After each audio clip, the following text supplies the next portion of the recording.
إن الحمد لله نحمده ونستعينه ونستغفره ونعوذ بالله من شرور أنفسنا ومن سيئات أعمالنا أي ما يسوءها وما تسوءها عاقبتها. ومن سيئات أعمالنا من يهده الله فلا مضل له ومن يضلل فلا هادي له.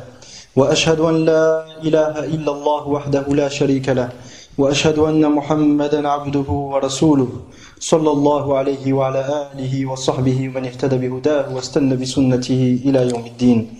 يا أيها الذين آمنوا اتقوا الله حق تقاته ولا تموتن إلا وأنتم مسلمون.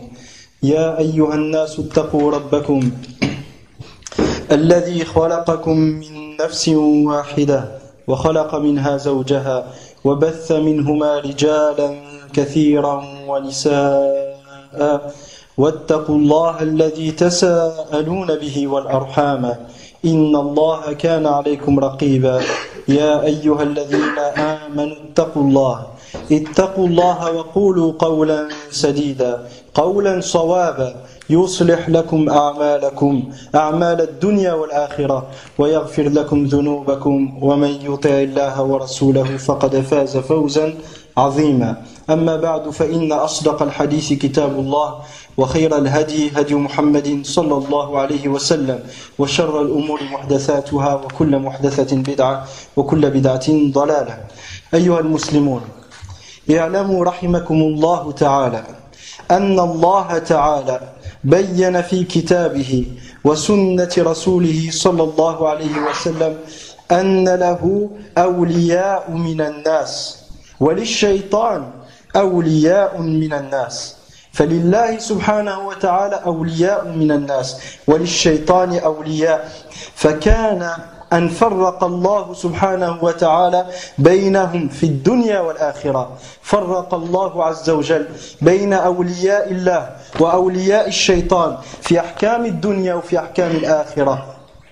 فرق الله سبحانه وتعالى وجعل لكل واحد منهما منزلة عنده في الدنيا وفي الآخرة. Sachez qu'Allah vous comble de sa rahma, qu'Allah Ta'ala a exposé dans son livre et dans la sunna de son messager sallallahu alayhi wa sallam qu'il possède des alliés. Et que le shaitan lui aussi a des alliés. Allah Ta'ala nous a montré dans le Coran qu'il a des alliés, des gens qui sont les alliés d'Allah subhanahu wa ta'ala et dont on va voir les caractéristiques. Et le shaitan aussi a des alliés et dont on va voir les caractéristiques aussi, insha'Allah ta'ala. Et Allah a distingué clairement entre ses alliés, les alliés d'Allah et ceux du shaitan, aussi bien dans cette vie que dans l'autre. Les alliés d'Allah subhanahu wa ta'ala ont des récompenses bien données. Et les alliés du shaitan ont des récompenses aussi qui les attendent. Et des récompenses pas au bon sens, mais au mauvais sens. Les alliés d'Allah subhanahu wa ta'ala ont des ahkam, ont des statuts. Et les alliés du shaitan ont d'autres statuts. فَلِأَوْلِيَاءِ اللَّهِ أَحْكَامٌ خَاصَّةٌ بِهِمْ وَلِأَوْلِيَاءِ الشَّيْطَانِ أَحْكَامٌ خَاصَّةٌ بِهِمْ سَوَاءٌ فِي الدُّنْيَا وَفِي الْآخِرَةِ. Donc que ce soit en ce bas monde ou dans l'au-delà, Allah a clairement distingué ces deux camps et a clairement distingué ces deux parties. وَإِنَّ مِنْ أَعْلَى الْمَطَالِبِ أَيُّهَا الْإِخْوَةُ الْكِرَامِ وَأَسْنَى الْمَرَاتِبِ أي أعلاها أن يستغل العبد أن تستغل أيها المسلم الصادق مع ربه أن تستغل هذه الحياة لتتوصل إلى ولاية ربك تبارك وتعالى وأن تكون وليا لربك الكريم الذي لا أكرم منه. ونعمه متوالية عليك أيها المسلم تحيطك من كل جانب منذ أن كنت في رحم أمك الكريمة إلى أن تخرج من هذه الدنيا الفانية. قال ربنا تبارك وتعالى وما بكم من نعمة فمن الله إلى أن ينقضي أجلك فتخرج من هذه الدنيا وأنت متنعم بنعم الله سبحانه وتعالى وأنت تعيش في نعم الله سبحانه وتعالى التي لا تعد ولا تحصى وإن تعدوا نعمة الله لا تحصوها. وقال تبارك وتعالى ولكم في الأرض مستقر ومتاع إلى حين، أي إلى حين انقضاء أجلكم. ولكم متاع، ولكم في الأرض مستقر ومتاع إلى حين، أي تتمتعون وتنقلبون في نعم الله سبحانه وتعالى إلى حين انقضاء أجلكم فيأتيك الموت فتأخذ الملائكة روحك وتصعد بها إلى السماء إلى رب البرية تبارك وتعالى. Et sachez, chers frères, que parmi les plus nobles objectifs qu'on puisse avoir en ce bas monde, que le musulman il a en ce bas monde, et que chacun d'entre nous se doit d'avoir dans le cœur. Car la véritable raison, elle est où? Elle est dans le cœur, pas ici. La véritable raison, elle est là, ici, dans le cœur. Donc parmi les plus nobles objectifs en cette vie et les plus nobles vertus pour l'homme est qu'il cherche et profite de cette vie pour obtenir l'alliance d'Allah subhanahu wa ta'ala. Pour obtenir l'amour d'Allah subhanahu wa ta'ala et le soutien d'Allah tabaraka wa ta'ala. Et qu'il soit l'un des alliés d'Allah sur terre et dans l'au-delà. Donc tu dois t'efforcer quand tu es dans cette vie d'être l'un des alliés d'Allah. D'être un allié d'Allah. Quel honneur y a-t-il plus grand que d'être un allié d'Allah subhanahu wa ta'ala. Mais maintenant, cette finalité, elle a des causes. Si on suit le bon chemin, on arrive à destination. Mais si on suit de mauvais chemins, on ne va pas arriver à la bonne destination, à savoir être l'un des alliés d'Allah subhanahu wa ta'ala et obtenir la récompense qui est réservée aux alliés d'Allah tabaraka wa ta'ala. Tu te dois donc de chercher dans cette vie à être l'un des alliés de ton Seigneur, Allah Azza wa Jalla, dont la générosité ne peut être comparée à la générosité d'aucune de ses créatures. Ya ayyuhal insanu ma gharraka bi rabbikal karim. Ô être humain, qu'est-ce qui t'a trompé? Qu'est-ce qui t'a empêché de suivre le chemin de ton Seigneur le généreux? Quelles sont les choses qui ont fait que tu sois trompé et que tu délaisses le chemin d'Allah subhanahu wa ta'ala pour suivre le chemin du shaitan? Ya ayyuhal insanu ma gharraka bi rabbikal karim. Donc l'allié, tu te dois de t'efforcer afin d'être l'allié de ton Seigneur dont la générosité ne peut être comparée à la générosité des créatures. Et devenir l'allié d'Allah dont les bienfaits d'Allah subhanahu wa ta'ala sont permanents et te cernent de toutes parts. Et ce, depuis que tu étais dans le ventre de ta noble mère jusqu'à ce que tu quittes ce bas monde. Les bienfaits d'Allah subhanahu wa ta'ala, depuis que ton âme fut insufflée dans le ventre de ta mère, jusqu'à ce que tu quittes ce bas monde, sont indénombrables. Allah Azza wa Jalla nous dit dans le Coran, et si vous essayez de compter, si vous comptez les bienfaits d'Allah sur vous, vous ne pourrez les dénombrer. C'est impossible. Les bienfaits d'Allah subhanahu wa ta'ala sont indénombrables. Allah dans le Coran nous dit, il n'y a pas un bienfait qui vous parvient sans qu'Allah n'en soit l'origine. Il n'y a pas un bienfait qui te touche, un bienfait dont tu profites en cette vie, un méfait qui est repoussé contre toi, un malheur qui est repoussé contre toi, qui t'est repoussé, si ce n'est que l'origine, elle vient de qui? Elle vient d'Allah tabaraka wa ta'ala. Comme on a vu dans la khutbah précédente, chaque jour et chaque nuit, tu as 4 anges avec toi. Arba'atun minal malaika, ma'aka kulla yawmin wa layla. 4 anges qui sont avec toi. 2 devant toi, un derrière toi pour te protéger par la permission d'Allah Azza wa Jalla. Des choses qui ne t'ont pas été destinées. Il te protège contre les djinns. Il te protège contre plein de méfaits que tu ne vois même pas. Car nous sommes limités. Le jour où on va mourir, le voile il va être retiré. Et là tu vas véritablement voir les choses. Mais ce voile-là, quand il est retiré, ce n'est pas comme une personne qui porte des lunettes et qui ne voit plus rien. Non, à ce moment-là tu vas voir les réalités. C'est comme si j'ai cette feuille devant vous. Qu'est-ce que je vois? Je vois rien du tout. Si je l'enlève, je vois quoi? Je vois tout. Le moment de ta mort, al-ghita'u alladhi baynaka wa bayna al-'alam al-haqiqi, 'alam al-ghayb, sayukshaf wa satara al-'ajab al-'ujab. Satara al-'ajab al-'ujab. Ce jour-là, tu vas voir des choses étonnantes. Et tu vas comprendre réellement que tu n'étais que de passage dans cette vie et qu'il valait mieux semer pour récolter après. Et alhamdulillah, les bienfaits, al-hasanat الحسنات تثبت ثمراتها وتنتج ثمراتها في الدنيا قبل الآخرة ومن عمل صالحا من ذكر أو أنثى وهو مؤمن فلنحيينه حياة طيبة. هذه من أعظم ثمرات الإيمان أن الله عز وجل يسعدك ويجعلك تعيش حياة طيبة مطمئنة. وفي المقابل ومن أعرض عن ذكري فإن له معيشة ضنكا. قال تبارك وتعالى فمن اتبع هدايا فلا يضل ولا يشقى ومن أعرض عن ذكري فإن له معيشة ضنكا ضيقا يشعر بالحرج الدائم يشعر بضيق شديد في داخله لا يجد لذة في الحياة ولا لذة في الطعام ولا في غير ذلك بل ينقلب من مشقة إلى مشقة وهو في الظاهر أمام الناس ينقلب بين نعم الله وفي حقيقته ينقلب بين نقم الله سبحانه وتعالى. كما ذكر في الأثر أن رجلا من بني إسرائيل قال يا رب كم عصيتك ولم تعذبني فأجابه الله تبارك وتعالى وكم عذبتك ولم تشعر. وهذه من أعظم عقوبات الله سبحانه وتعالى أي أنه يجعلك لا تبصر الحقائق ولا تفهم الأشياء ولا تفهم حقيقة الإيمان ولا حقيقة العقوبة تعذب صباحا مساء وأنت لا تشعر.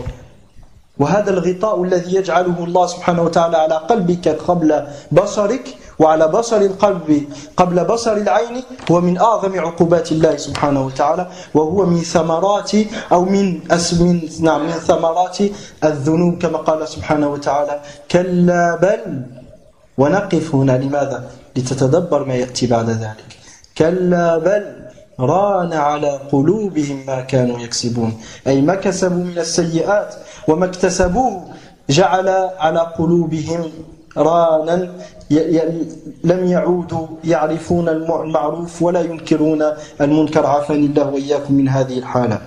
Donc, أيها الإخوة الكرام, le véritable bonheur, il est dans l'obéissance d'Allah subhanahu wa ta'ala. Et de s'efforcer dans cette vie d'être l'un des alliés d'Allah. Parce qu'il faut bien comprendre une chose, que lorsque tu accomplis une bonne action, tu en seras récompensé dans cette vie avant d'en être récompensé dans l'autre. Et de l'autre côté, lorsque tu t'éloignes du chemin d'Allah, tu payes les conséquences ici avant de le payer là-haut. Tu payes les conséquences ici avant de le payer là-haut. Et l'une des plus grandes récompenses qui est accordée au serviteur, c'est qu'Allah subhanahu wa ta'ala lui accorde une belle vie intérieure. Il est bien intérieurement. Il observe les choses par la lumière d'Allah subhanahu wa ta'ala. Et il comprend les choses par la lumière d'Allah subhanahu wa ta'ala. Et il écoute les choses par la lumière d'Allah subhanahu wa ta'ala. Et il avance et il marche par la lumière d'Allah subhanahu wa ta'ala. أَوَمَنْ كَانَ مَيْتًا فَأَحْيَيْنَاهُ وَجَعَلْنَا لَهُ نُورًا يَمْشِي بِهِ فِي النَّاسِ كَمَنْ مَثَلُهُ فِي الظُّلُمَاتِ لَيْسَ بِخَارِجٍ مِنْهَا هذا مثل ضربه الله سبحانه وتعالى لمن كان ميتا أي كان كافرا فأخرجه الله إلى نور التوحيد والإيمان. هل هذا يستوي بمن هو في الظلمات ليس بخارج منها لا يفهم شيئا ولا يشعر بإيمان ولا يذوق حلاوة الإيمان ولا حلاوة ولا ثمار الإيمان؟ هل يستوي الذين يعلمون والذين لا يعلمون؟ Donc Allah subhanahu wa ta'ala nous dit dans le Coran, dit قل أفمن كان ميتا, est-ce que celui qui était mort et nous l'avons ressuscité? Qui était mort? Le kafir, le non-croyant, le non-musulman. Il était mort, puis nous l'avons ressuscité. On lui a donné une vie. Donc le Coran, c'est une vie pour les cœurs. La foi, c'est une nouvelle vie pour toi. وَجَعَلْنَا لَهُ نُورًا يَمْشِي بِهِ فِي النَّاسِ. Et nous lui avons donné une lumière, al-ilm, la science utile, avec laquelle il avance entre les gens. Est-ce que celui-ci est semblable à celui qui est dans les obscurités, les ténèbres de la désobéissance à Allah subhanahu wa ta'ala, les ténèbres de la mécréance, les ténèbres du shirk et de l'adoration du tarout?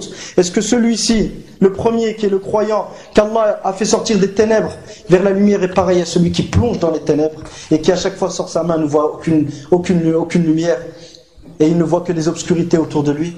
Le premier ne peut pas être semblable au second. Donc Allah subhanahu wa ta'ala nous dit de même وَلَكُمْ فِي الْأَرْضِ مُسْتَقَرٌّ وَمَتَاعٌ إِلَى حِينٍ. Et sur terre, Allah subhanahu wa ta'ala nous informe que nous avons des plaisirs dont on profite jusqu'à un moment bien donné. Quel est ce moment? C'est la mort. La mort, lorsqu'elle vient, tu ne t'y attends pas. La mort, lorsqu'elle vient, elle arrête tous tes plaisirs de cette dunya. Donc à toi de savoir qu'est-ce que tu as préparé avant cette mort. On peut sortir d'ici, l'un d'entre nous peut mourir, un accident de voiture. Qu'est-ce qu'on a préparé concrètement? Comme il dit le prophète sallallahu alayhi wa sallam, تذكروا هادم اللذات أي يهدمها فإنه ما ذكره أحد في ضيق من العيش إلا وسعه عليه وما ذكره أحد في سعة من العيش إلا ضيقه عليه. Le prophète sallallahu alayhi wa sallam dit, rappelez-vous très très souvent de la mort. Rappelez-vous très très souvent de celui qui mettra terme à vos jouissances, qui arrêtera tous vos plaisirs. Quand la mort elle vient, les plaisirs de ce bas monde ils disparaissent et commence soit un voyage vers un bonheur éternel ou un voyage vers un malheur éternel, qu'Allah nous en préserve. Rappelez-vous souvent de celui qui mettra terme à vos jouissances. Pourquoi? Car nul ne s'en rappelle à un moment où il est en difficulté, si ce n'est, c'est quoi le résultat? C'est qu'il va le mettre à l'aise. Il est en difficulté certes, mais il se dit, après tout, alhamdulillah, je vis pour Allah subhanahu wa ta'ala, et quand la mort elle viendra, je passerai de ce monde vers un monde meilleur.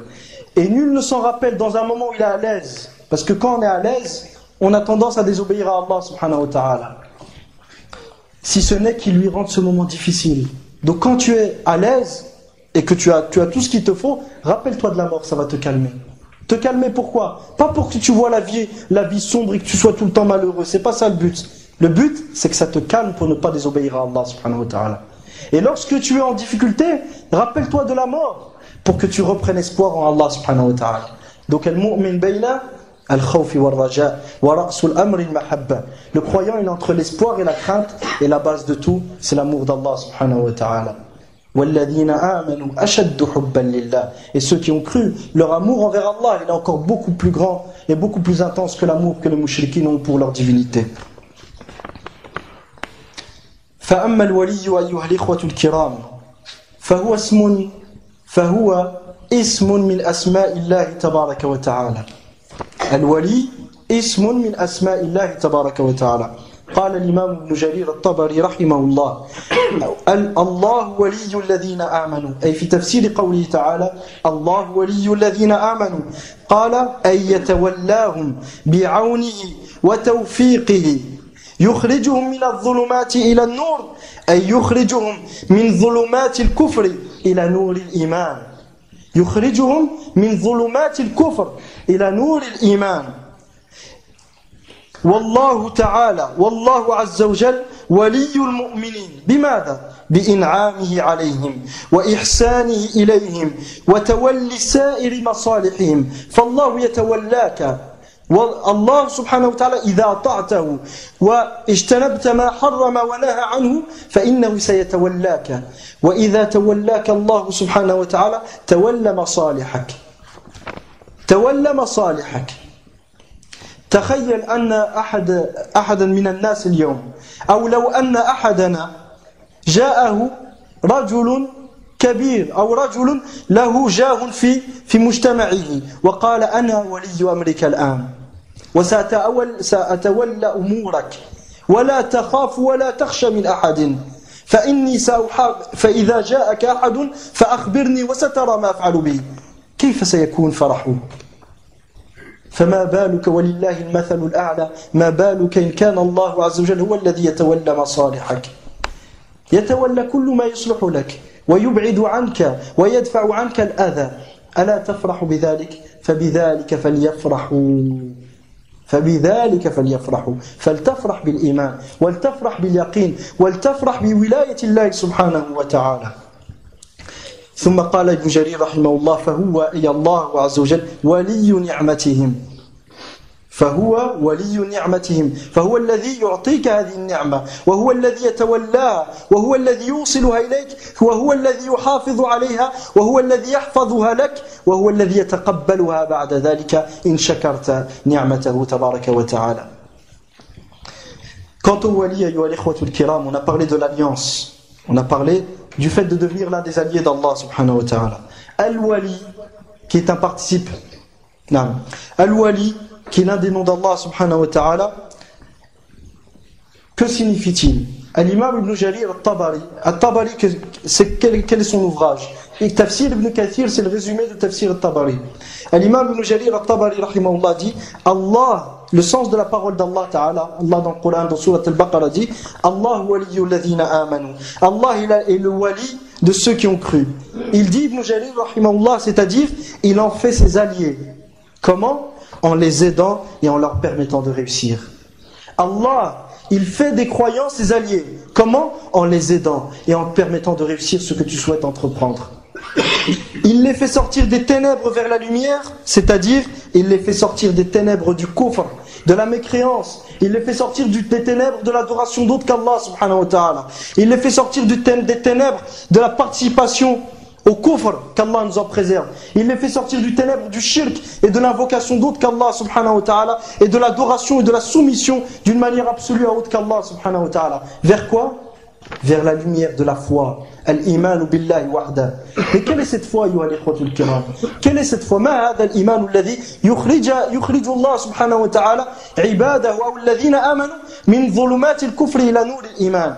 هذا الإيمان أيها الإخوة الكرام هو ما ذكر في قوله تعالى قل يا أهل الكتاب تعالوا إلى كلمة سواء أي كلمة عدل إلى كلمة سواء بيننا وبينكم ألا نعبد إلا الله ولا نشرك به شيئا ولا يتخذ بعضنا بعضا أربابا من دون الله ولا يتخذ بعضنا بعضا أربابا من دون الله بأن نسجد لغير الله سبحانه وتعالى أو نتحاكم إلى غير شرع الله سبحانه وتعالى أو نشارك في تنصيب الطواغيت الذين جعلوا أنفسهم أندادا لله سبحانه وتعالى في قبة البرلمان سواء كان في الأراضي التي تنتسب إلى الإسلام أو الأراضي التي ينتسب أهلها إلى الإسلام أو غير ذلك. فالمؤمن لا يشارك في هذه الأمور أبدا لأنه مؤمن بالله وحده كافر بكل ما عبد من دونه. والمؤمن لا يجزئ دين الله سبحانه وتعالى لا يختار ما يريد ويرغب فيه ويترك ما يشاء. المؤمن لا يترك عبادة الأصنام ثم يعبد الرجال ويعبد الطواغيت الذين جعلوا أنفسهم حكاما وجعلوا أنفسهم أندادا لله سبحانه وتعالى يفصلون في نزاعات الناس بغير ما أنزل الله سبحانه وتعالى. المؤمن لا يجزي دين الله. المؤمن يستسلم لله سبحانه وتعالى ويتبرأ من كل أنواع الشرك سواء كان شرك القبور أو شرك القصور لا يفرق بين هذا وذاك. ثم والمؤمن لا يطعن ويسعى ويجاهد من أجل يجاهد من أجل التحذير من الصوفية ثم يترك العلمانيين. بعض الحركات مثل الذين يسمون أنفسهم زورا وبهتان السلفية مدعي السلفية وعلماء الزور والبهتان هؤلاء يشددون النكير على الصوفية الغلاة المشركين وهذا حق. ثم في المقابل تراهم من أولياء العلمانيين. فكيف تجمع بين هذا وذاك؟ أين الإيمان بالله سبحانه وتعالى؟ هل كان إبراهيم عليه السلام يفرق بين عبادة الأصنام وعبادة الرجال؟ هل كان إبراهيم عليه السلام يفرق في براءته من الشرك وأهله بين أناس وآخرين؟ لم تكن هذه طريقة إبراهيم ولا ملة إبراهيم عليه السلام. وكما قال الله تبارك وتعالى قد كانت لكم أسوة حسنة. وقد إذا دخلت على الفعل الماضي تفيد التوكيد. قد كانت لكم أسوة حسنة في إبراهيم والذين معه إذ قالوا لقومهم إنا براء منكم ومما تعبدون من دون الله. بدأوا بالبراءة منهم قبل البراءة من معبوداتهم. لماذا؟ لأن من تبرأ من المشركين لشركهم فيلزم من ذلك ولا بد أنه يتبرأ من الشرك. أما الذي يتبرأ من الشرك قد لا يتبرأ من المشركين وقد يوالي المشركين ويقول هذه مصلحة دنيوية وأفعل هذه الأمور لا اعتقادا بل مجرد مصانعة أوالي هؤلاء أعداء الله سبحانه وتعالى من أجل مصالح دنيوية ويظن أن ذلك يخرجه من الكفر. وفي فعل هذا قد فعل ما فعله بنو إسرائيل. بنو إسرائيل ماذا قالوا؟ قالوا لن ندخل الجنة إلا أياما معدودة. لما عبدوا العجل قالوا لا علينا عبادة العجل حقا باطلة وكذا ولكن لن ندخل النار إلا أياما معدودة. فقال الله سبحانه وتعالى قل أتخذتم عند الله عهدا.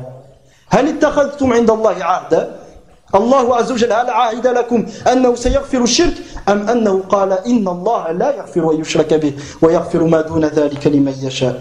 Donc أيها الإخوة الكرام الإيمان بالله وحده, la foi en Allah subhanahu wa ta'ala, je peux passer dessus et ne rien dire la foi en Allah et la comprendre comme la foi en l'existence d'Allah subhanahu wa ta'ala. Comme certains vivent aujourd'hui, ils sont contents quand ils croient en l'existence d'Allah. Ils sont contents quand ils croient en l'existence d'Allah, ils pensent que ça fait d'eux des croyants. Non, la foi en Allah subhanahu wa ta'ala, c'est ce qu'Allah dit dans le Coran, dans Surat Ali Imran, dit aux gens du livre, venez à une parole d'équité entre vous et nous. Quelle est cette parole? Que nous n'adorions qu'Allah, que nous ne lui donnions point d'associés, qu'on ne donne pas de shirk, qu'on n'associe pas à Allah, qu'on ne mette personne à l'égal d'Allah subhanahu wa ta'ala, que ce soit un saint qui est mort, que je vais invoquer et lui demander de me donner la guérison ou lui demander de m'aider alors qu'il est mort, ou que ce soit une personne qui se présente pour être législateur pour les gens, ni l'un ni l'autre, et que les uns les autres, la suite du verset, et que les uns les autres nous ne nous faisions point des seigneurs, nous ne nous prenions pas au point comme seigneur avec Allah. Comment on se prend comme seigneur avec Allah? Comment se réalise ce shirk qui est de prendre des créatures comme seigneur avec Allah? C'est de les prendre comme législateurs. Ils te déterminent ce qui est permis et interdit dans ta vie. Le seul que le croyant accepte comme législateur dans sa vie, c'est Allah subhanahu wa ta'ala.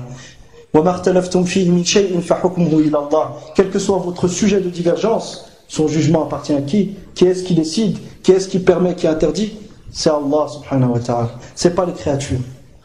Celui qui se donne le droit de permettre et d'interdire, où il dit, moi je choisis je choisis mon mode de vie, dans le sens, ce que je pense être permis, c'est ce qui sera permis. Et ce que je pense être interdit, c'est ce qui sera interdit. Cette personne s'est fait l'égal d'Allah. Et c'est pris pour un Dieu qu'Allah nous en préserve.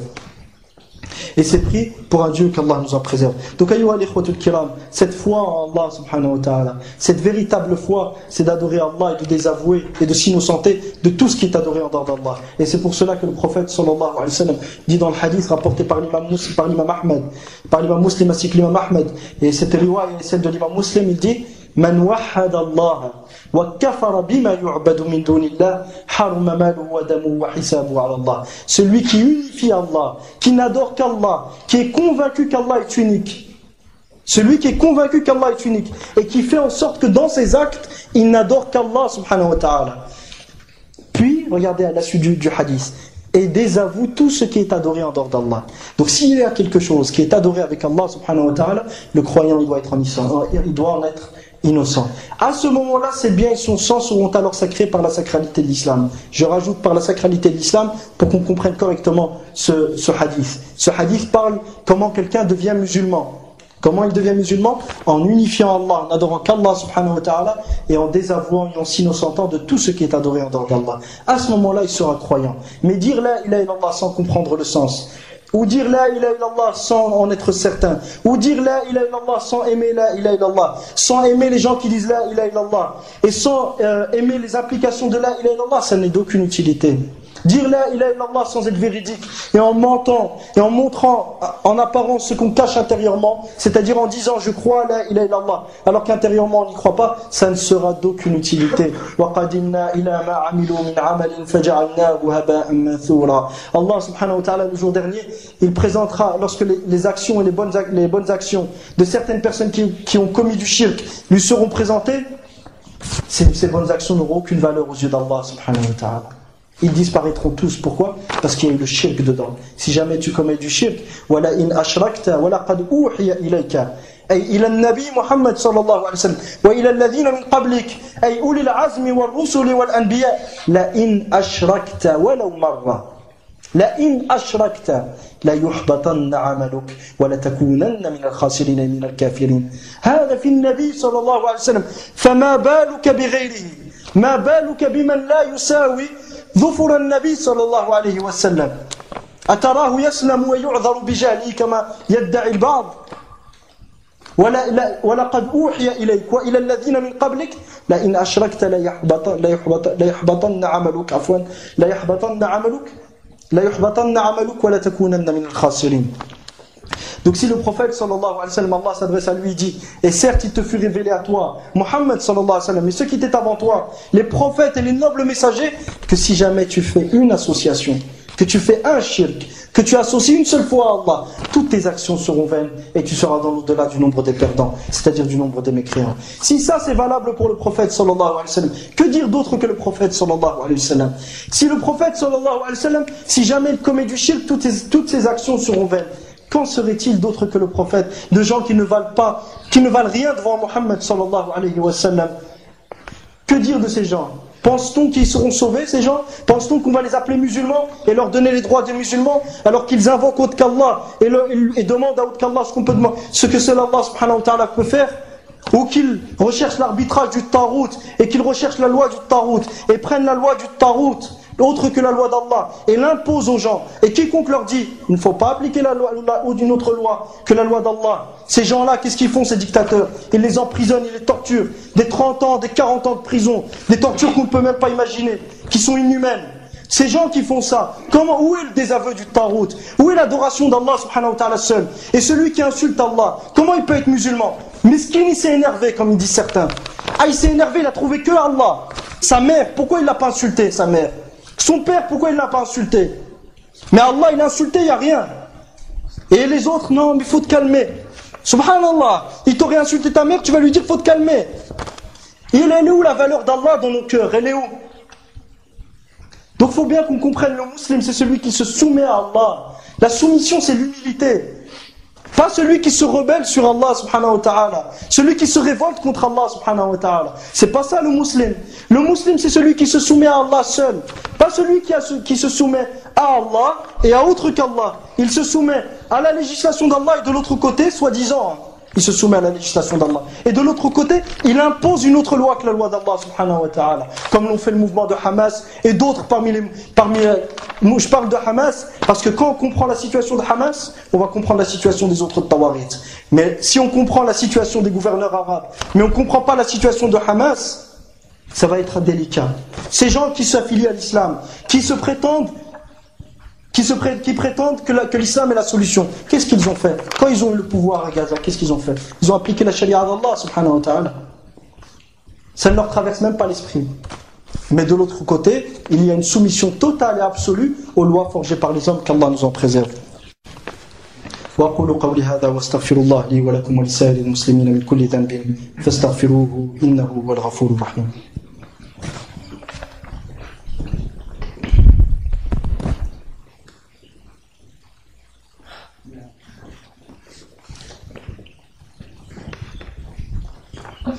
الحمد لله رب العالمين والصلاة والسلام على أشرف الأنبياء والمرسلين نبينا محمد وعلى آله وصحبه أجمعين أما بعد.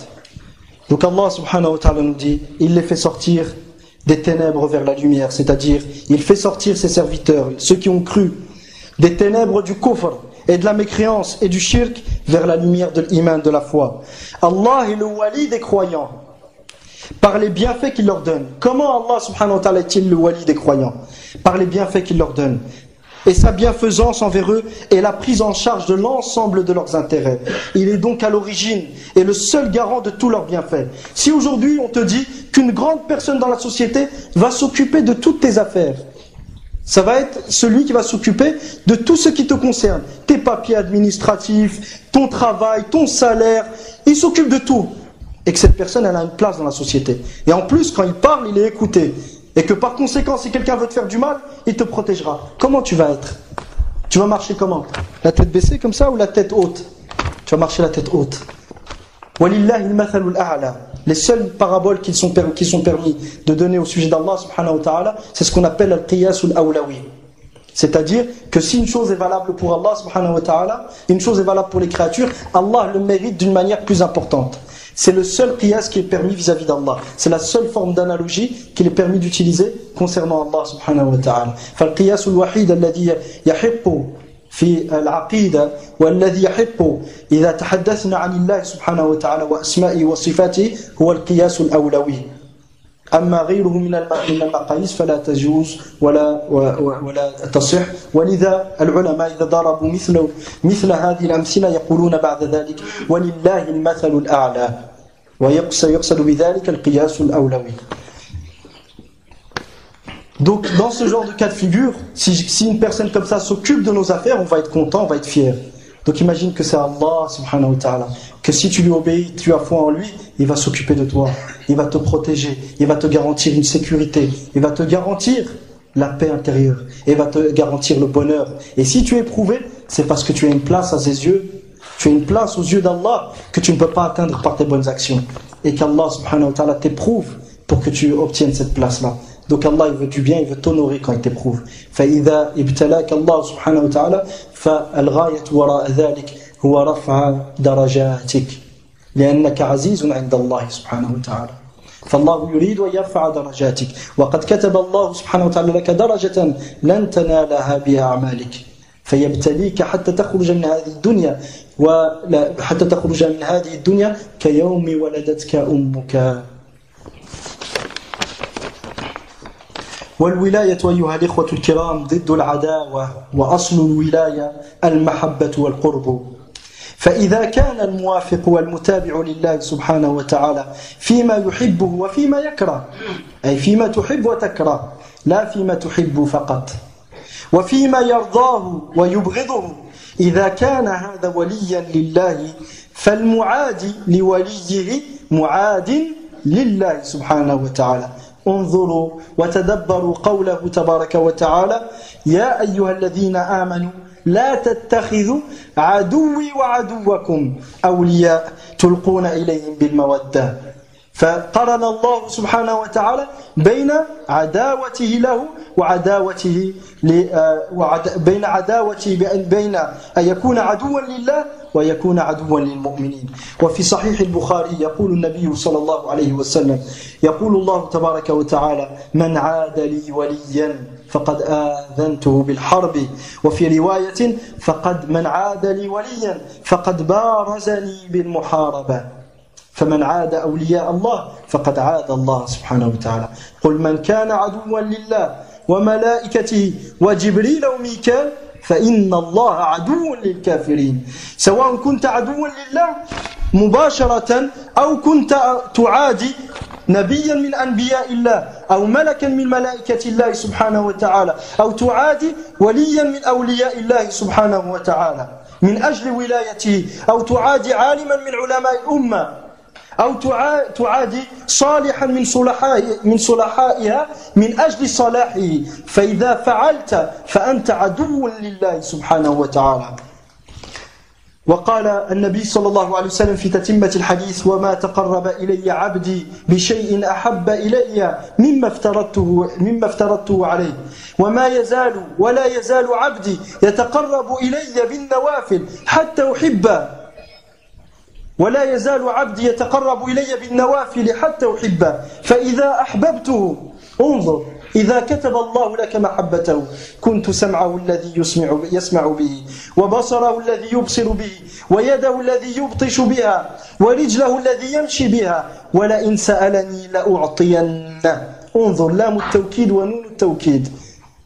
ولئن سألني لأعطينه ولئن استعاذني لأعيذنه ومن عاد لي وليا فقد آذنته بالحرب. وفي رواية ومن عاد لي وليا فقد بارزني بالمحاربة. فما بالك بمن يبارز الله تبارك وتعالى بالمحاربة أتراه ينجو من ذلك. Donc أيها الإخوة, l'alliance est le contraire de al-adawa, du désaveu. Lorsqu'on parle d'alliance d'Allah, d'être l'allié d'Allah, il faut savoir que l'alliance est le contraire du désaveu. Et l'origine linguistique du terme, l'alliance est l'amour et la proximité. Lorsqu'on dit que tu es l'allié de quelqu'un, c'est que il t'aime et que tu l'aimes et qu'il est proche de toi et que tu es proche de lui. Donc, celui donc qui suit Allah subhanahu wa ta'ala, il suit ce qu'Allah lui a dit, dans ce qu'il aime et dans ce qu'il n'aime pas. Tu ne dois pas choisir dans la religion d'Allah. Et il se peut que vous ayez de la répulsion envers une chose alors qu'elle vous est un bien. Il faut que tu partes de cette règle d'or. Ce qu'Allah m'a dit, c'est ça le bien. Ce qu'Allah m'a interdit, c'est ça le mal. Même si moi je ne le vois pas. Allah dans le Coran nous dit et il se peut que vous ayez de la répulsion, que vous détestiez une chose. On ne parle pas de détester ce qu'Allah a prescrit, mais de la répulsion intérieure. Comme lorsque tu te lèves pour faire la prière de l'Fajr, tu as une certaine répulsion intérieure. C'est difficile. Cette répulsion naturelle n'est pas du kufr, elle est naturelle. Il n'y a aucun mal à l'avoir, c'est tout à fait humain. Mais cette répulsion-là, tu dois aller au-delà. Tu ne dois pas répondre et te soumettre à ce que te dit ce que te dicte cette répulsion. Et il se peut que vous ayez de la répulsion vers une chose alors qu'elle vous est un bien. Et il se peut que vous et il se peut que vous aimiez une chose de l'autre côté alors qu'elle vous est un mal. Et la règle d'or, c'est quoi? Garde cette règle d'or dans ta tête. Qu'elle soit ancrée dans ton cœur, qu'elle soit gravée à jamais. Wallahu ya'lamu wa antum la ta'lamun. Et Allah il sait, vous ne savez pas. Allah il sait et vous ne savez pas.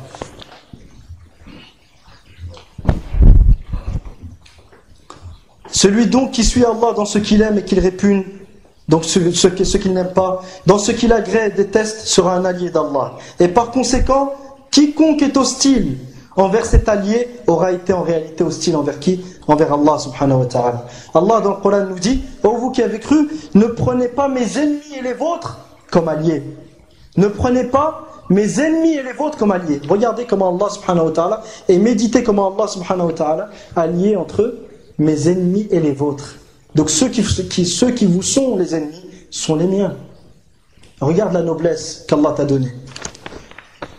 Ne prenez pas mes ennemis et les vôtres comme alliés en leur accordant de la mawadda. La mawadda dont il est question ici, la compassion interdite, c'est ce que Hatib ibn Abi Balta'a a fait, radiyallahu anhu, lorsqu'il a envoyé un courrier aux kuffars de Quraysh, leur prévenant que Muhammad sallallahu alayhi wa sallam est arrivé. Donc ceci est une preuve d'une mawadda intérieure qui est interdite. Mais il y a une mawadda naturelle, ce n'est pas de celle-ci dont on parle. La compassion naturelle envers un père mécréant ou non musulman et envers une mère non croyante, cette compassion naturelle, c'est pas de celle-ci dont il est question dans le verset. Dans le verset, il est question de la compassion qui te mène à désobéir à Allah subhanahu wa ta'ala. Et c'est celle-ci qu'Allah subhanahu wa ta'ala a blâmée. Mais sinon, ce qui est naturel et que tu ne peux pas contrôler, tu n'en es pas responsable. فَلَا تَكْلِيفَ بِمَا لَا يُطَاقُ لا تكليف بما لا يطاق فإذا كانت أمك مشركة وشعرت في داخلك وفي قلبك بشيء من المودة لها وهذه المودة مودة طبيعية فلا عليك لن يحاسبك الله سبحانه وتعالى عليها ما دامت لا تدفعك إلى معصية الله سبحانه وتعالى. Cette compassion intérieure, Allah ne va pas te juger pour cette compassion naturelle tant qu'elle ne te pousse pas à désobéir à Allah. Ici, Hatib ibn Abi Balta'a l'a poussé à désobéir à Allah subhanahu wa ta'ala. Il a envoyé une lettre au kuffar de Quraysh les prévenant que Muhammad sallallahu alayhi wa sallam était sur le point d'arriver. Méditez donc comment Allah subhanahu wa ta'ala a joint entre eux mes ennemis et les vôtres. Ce qui prouve que celui qui est hostile envers les croyants est en réalité hostile envers Allah. Et dans Sahih al-Bukhari, le prophète sallallahu alayhi wa sallam dit: Allah tabaraka wa ta'ala, ou Allah ta'ala dit: celui qui est hostile envers l'un de mes alliés, je lui déclare la guerre. Celui qui est hostile envers l'un des alliés d'Allah subhanahu wa ta'ala pour son obéissance à Allah, pour son amour pour Allah, comme ceux qui se moquent des religieux pour leur religion, ils se moquent des musulmans pour leur islam, ils se moquent de celui qui porte la barbe pour la barbe, ou celle qui a le hijab pour le hijab, ceux-là, Allah leur déclare la guerre. Est-ce qu'ils sont contents de vivre comme ça? Ce n'est pas n'importe qui, ce n'est pas un roi du monde. Demain, juste le flic du quartier ou l'agent de quartier te déclare la guerre, tu rentres chez toi en cachette. Que dirait-on si Allah subhanahu wa ta'ala te déclare la guerre? Si Allah subhanahu wa ta'ala te déclare la guerre, comment tu vas vivre? Donc il faut faire très très attention et être attentif à ne pas payer les conséquences de ces actes. Qu'Allah nous en préserve. Et le prophète, dans une autre riwaya, le prophète sallallahu alayhi wa sallam dit, Allah ta'ala dit: et celui qui est hostile envers l'un de mes alliés, il m'aura déclaré la guerre. Donc c'est toi-même qui auras semé, c'est toi-même qui auras participé à ton malheur, parce que c'est toi qui déclares la guerre à Allah subhanahu wa ta'ala. Et le prophète sallallahu alayhi wa sallam dit dans ce même hadith: et mon serviteur ne cesse de se rapprocher de moi, et mon serviteur ne se rapproche de moi par une chose que j'aime plus et qui m'est plus chère que ce que je lui ai prescrit, ce qui est obligatoire. Et mon serviteur ne cesse de se rapprocher de moi par des choses qui sont surérogatoires, qui ne sont pas obligatoires, jusqu'à ce que je l'aime. Et regardez le fruit de l'amour. Et lorsque je l'aime, je serai son œil, je serai son ouïe par lequel il entend, et sa vue par laquelle il observe. C'est-à-dire, il n'écoutera que ce qu'Allah il aime. et il ne regardera que ce qu'Allah il aime. Et il verra les choses par la lumière d'Allah. Donc même si un hypocrite lui cache son hypocrisie, il la verra sur son visage. Il y a un hadith rapporté, bien qu'il y ait une divergence sur son authenticité, il est dit « Ittaqu firasat al-mu'min, fa innahu yanzuru bi nurillah » Prenez garde à l'instinct du croyant, car il observe les choses par la lumière d'Allah. Il observe les choses par la lumière d'Allah subhanahu wa ta'ala. Donc ce hadith, je ne l'utilise pas mustashhidan. La astadillu bihi mustashhidan bihi wa innama musta'nisan bihi li'idil ma'na sahihun wa dakhilun fi umumi qawlihi sallallahu alayhi wa sallam naqilan an rabbihi tabaraka wa ta'ala fa idha ahbabtuhu kuntu sam'ahu alladhi yasma'u bihi wa basarahu alladhi yubsiru bihi.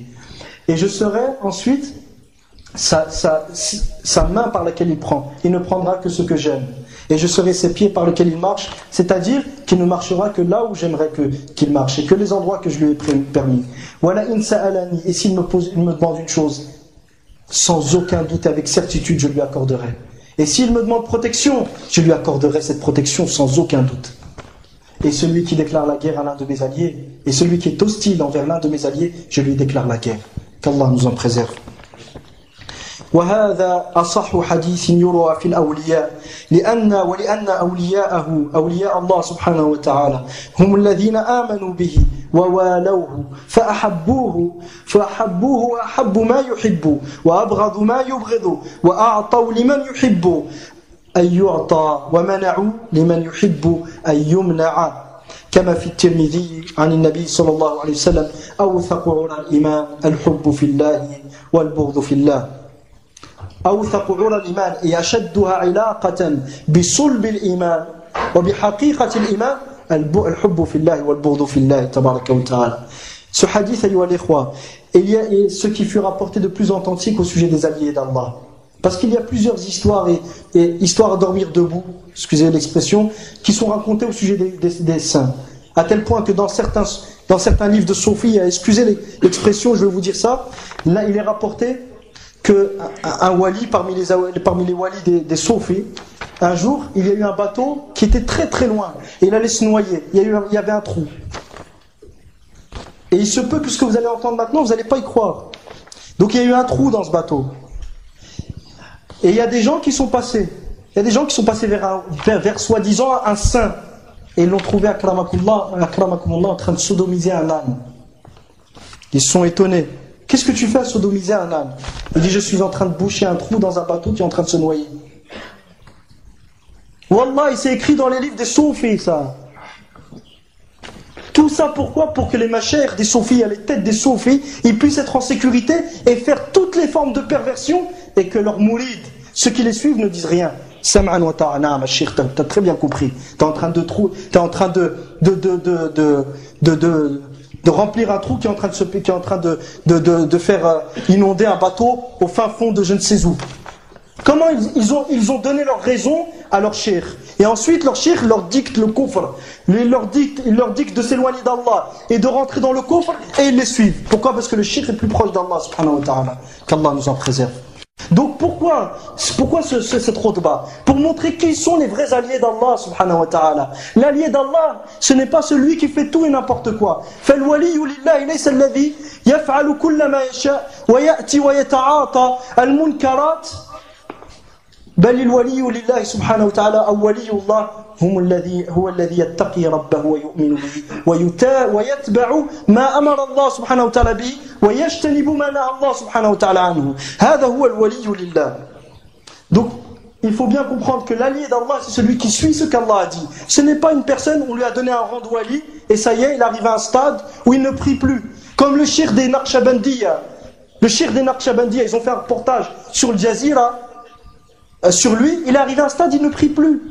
Il ne prie plus. Il boit du vin, il ne prie plus. Il se laisse pousser les ongles, il est sale, et il fait le fahisha, il se permet de faire les actes de turpitude. Pourquoi? Parce que soi-disant Allah lui a dit wa'bud rabbaka afwan. Soi-disant Allah subhanahu wa ta'ala lui a dit que lorsqu'il arrive à la certitude, il ne doit plus adorer Allah. Allah subhanahu wa ta'ala dit wa'bud rabbaka hatta ya'tiyaka al-yaqin. Et adore ton Seigneur jusqu'à ce que la certitude te vienne.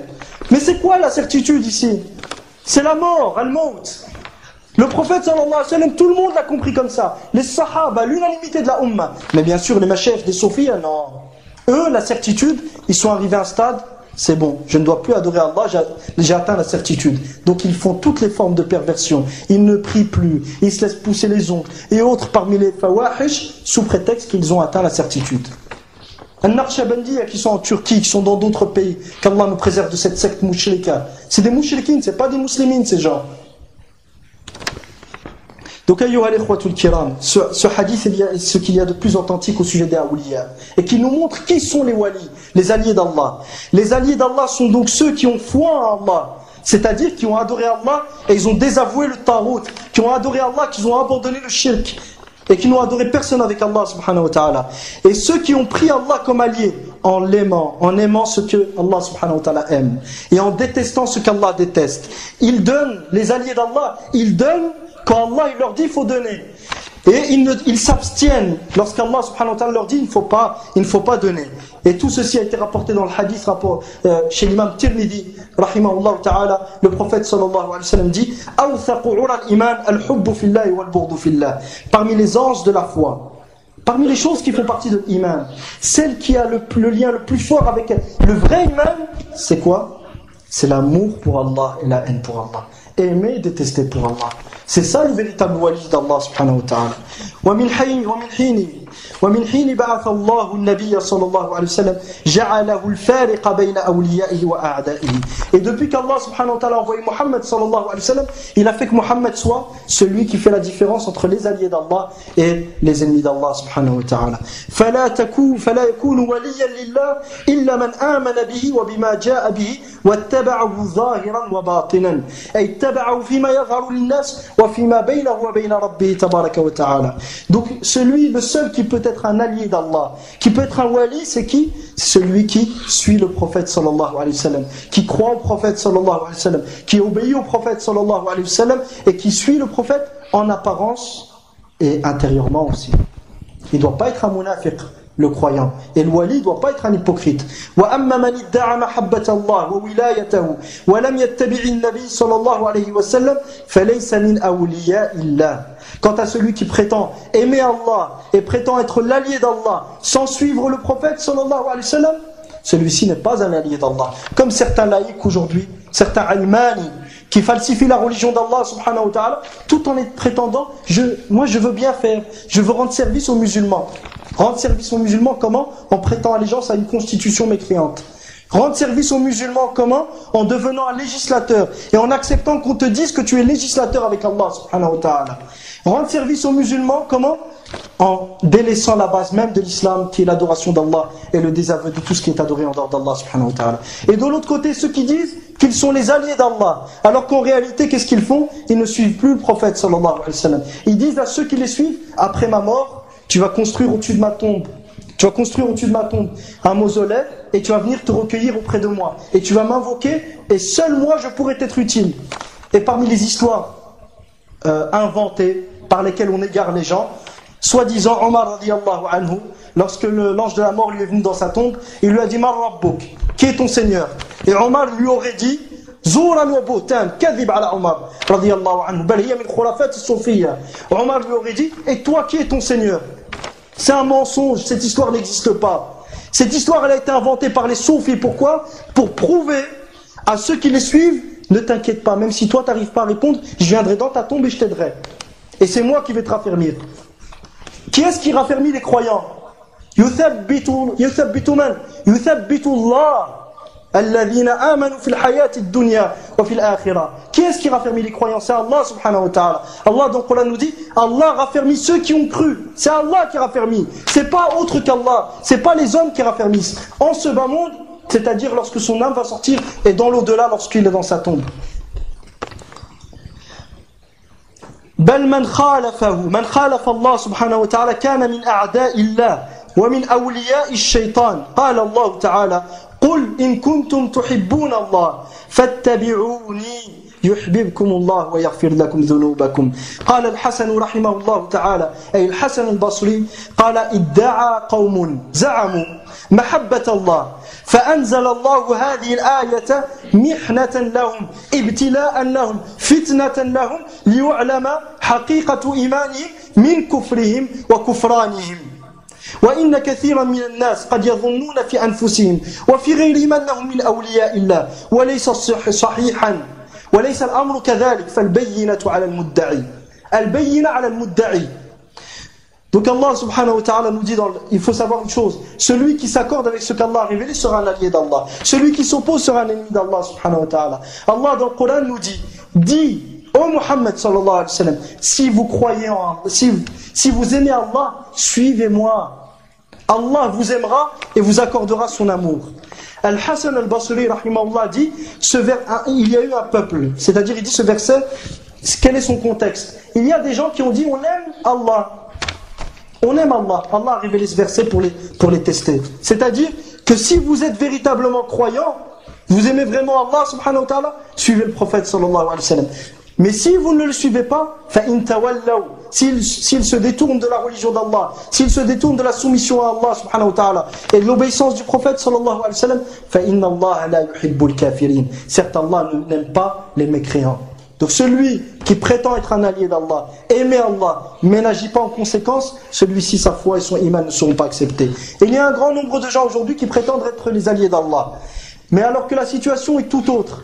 Le véritable allié d'Allah, c'est celui qui fait ce qu'Allah a demandé, subhanahu wa ta'ala. Celui qui craint Allah, qui met en pratique les actes obligatoires, qui adore Allah et désavoue tout ce qui est adoré en dehors d'Allah, et qui accomplit ses prières, jeûne ce mois de Ramadan, donne sa zakat, aide les musulmans, soutient les faibles et ceux qui sont en difficulté. Ça, c'est le véritable allié d'Allah, subhanahu wa ta'ala. Pas celui qui reste chez lui, qui est assis, il laisse pousser ses ongles, ses cheveux. S'il est ses cheveux, il les laisse pousser je ne sais comment, il ne prie plus, il fait le fawahish, il essaie de boucher un trou dans un bateau qui se trouve au fin fond du monde en faisant le fahisha. C'est pas lui l'allié d'Allah, lui c'est un tarout. Ce genre de personnes, c'est les tarout. C'est des gens qui sont là pour falsifier la religion d'Allah, pour amener les gens à se soumettre à eux, pas à Allah subhanahu wa ta'ala. وأخيرا أيها الإخوة الكرام فاعلموا أن اليهود والنصارى ادعوا أنهم أولياء الله وأحباؤه. Sachez que les juifs et chrétiens ont prétendu être les alliés d'Allah subhanahu wa ta'ala et les bien-aimés d'Allah. Et Allah leur répond, قالت اليهود والنصارى نحن أبناء الله وأحباؤه قل فلم يعذبكم بذنوبكم بل أنتم بشر ممن خلق فالله سبحانه وتعالى وقالوا لن يدخل الجنة إلا من كان هودا أو نصارى. Donc les juifs et chrétiens ils ont dit nous sommes les bien-aimés d'Allah et les alliés d'Allah. Nous sommes les enfants d'Allah et les bien-aimés d'Allah. Allah il leur répond, dit pourquoi Allah vous châtierait-il alors de vos péchés? Mais vous n'êtes que des êtres humains parmi les êtres humains qu'Allah a créés. Et dans un autre verset, les juifs ils ont dit seuls les juifs entreront au paradis. Et les chrétiens ont dit seuls les chrétiens entreront au paradis. Et Allah il répond à tout ça, il dit لا يدخل الجنة إلا من كان هودا أو نصارى لن يدخل الجنة إلا وقالوا لن يدخل الجنة إلا من كان هودا أو نصارى تلك أمانيهم قل هاتوا برهانكم إن كنتم صادقين. Ceci n'est que leurs espoirs infondés. Ceci ne sont que leurs espoirs infondés qu'ils ne font rien pour concrétiser. Puis Allah subhanahu wa ta'ala dit apportez vos preuves si vous êtes véridiques. Ensuite Allah subhanahu wa ta'ala nous montre qui est-ce qui va entrer au paradis. Bala man aslama wajhahu lillah, aslama nafsahu lillah subhanahu wa ta'ala, abada Allah wa taraka ash-shirk, tabarra'a min kulli ma'budin siwa Allah wa min kulli man abada ghayra Allah subhanahu wa ta'ala. Allah leur répond ensuite pour montrer qui est-ce qui va entrer au paradis. Il dit seuls ceux loin de là, c'est-à-dire ni vous, ni les juifs, ni les chrétiens, ni les juifs n'entreront au paradis. Mais qui entrera au paradis? Ceux qui ont soumis leur être à Allah. C'est-à-dire, ils n'ont adoré qu'Allah, ils n'ont adoré personne d'autre avec Allah subhanahu wa ta'ala. Tout en étant bienfaisants, c'est-à-dire en suivant la sunna du messager sallallahu alayhi wa sallam. Wa huwa muhsinun ay muttabi'un li sunnati an-nabi sallallahu alayhi wa sallam. Bala man aslama wajhahu lillahi wa huwa muhsin fala khawfun alayhim wa la hum yahzanun. Cela, il n'y a aucune peur qui les attend dans le futur. Voilà hum yahzanoun, et ils ne s'attristeront pas face au passé et face aux choses qu'ils ont laissées derrière eux. Wa barakallahu fikum. Asallahu subhanahu wa ta'ala ayu'inana rabbana inna wa la tu'in alayna wansurna wa la tansur alayna wamkur lana wa la tamkur alayna wahdina wa yassir al-huda ilayna وانصرنا على من بغى علينا ربنا اجعلنا لك شاكرين لك ذاكرين لك راهبين لك مطواعين لك مخبتين إليك أواهين منيبين ربنا تقبل توبتنا وأجب دعوتنا وثبت حجتنا ربنا تقبل دعوتنا ربنا تقبل دعوتنا واغسل حوبتنا وأجب دعوتنا وثبت حجتنا وسدد ألسنتنا واهد قلوبنا واسلل سخيمة صدورنا اللهم أعز الإسلام وأهله اللهم أعز الإسلام وأهله اللهم أعز الإسلام وأهله اللهم أعز الإسلام وأهله يا رب العالمين اللهم أعز الإسلام وأهله وقوموا لصلاتكم يرحمكم الله